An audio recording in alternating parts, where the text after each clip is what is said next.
আমার ছোট মিনি ভোজন বাড়ির রান্নাবান্না শুরু করব আজকে। তো কি রান্না করব কিছু খুঁজেই পাচ্ছিলাম না। ভাবলাম একটু আলু দিয়ে ফ্রেঞ্চ ফ্রাই তৈরি করি। ঠিক আছে? যাতে আমার বাচ্চারা খেতে পারবে।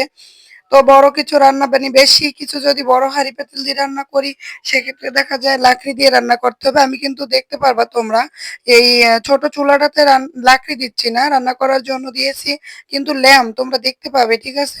তো ভাবলাম সহজে যাতে হয় সেজন্য একটু আলু দিয়ে ফ্রেঞ্চ ফ্রাই করলাম। আর আমার ছেলে বলছিল, "আম্মু ফ্রেঞ্চ ফ্রাই খাবো।" তো আমিও সেজন্য ট্রাই করলাম। ঠিক আছে? আমার ক্যামেরাম্যান কিন্তু আমার মেয়ে। আর আমি এদিকে দেখো কেটে-কুটে নিয়ে নিলাম। আলুটা একদম সুন্দর করে একটু পরিষ্কার করে নেব। সুন্দর একটা ফ্রেশ পানি দিয়ে ধুয়ে নিলাম। এবারে সুন্দর করে একটু হলুদ মরিচ গুঁড়া দিয়ে দেব। দিয়ে এটা দিয়ে ফ্রেঞ্চ ফ্রাই তৈরি করব। আর আমার ছেলে-মেয়ে দুজনেই ফ্রেঞ্চ ফ্রাই খেতে খুব পছন্দ করে। তোমরা দেখতেই পাচ্ছ কি সুন্দর, সুন্দর ছোট, ছোট হাঁড়ি পাতিল মাটির। এটাতে আমি একদম তৈরি করে ফেললাম। ঠিক আছে? এখন বসাই দেব।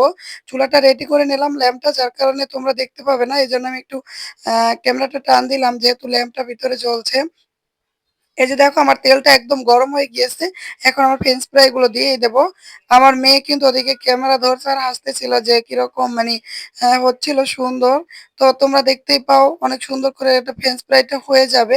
তোমরা বাচ্চারা কিন্তু এভাবে কখনো ট্রাই করবে না। ছোটরা তোমার মা-বাবা থাকলে তাদেরকে বলবে, তারা হেল্প করবে। ঠিক আছে? আগুন থেকে বিরত থাকবে।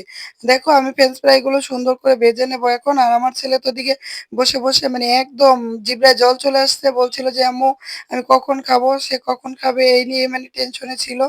দেখতে, দেখতে হয়ে যাবে। যেহেতু ছোট রান্নাঘর একটু সময় তো লাগবেই বলো।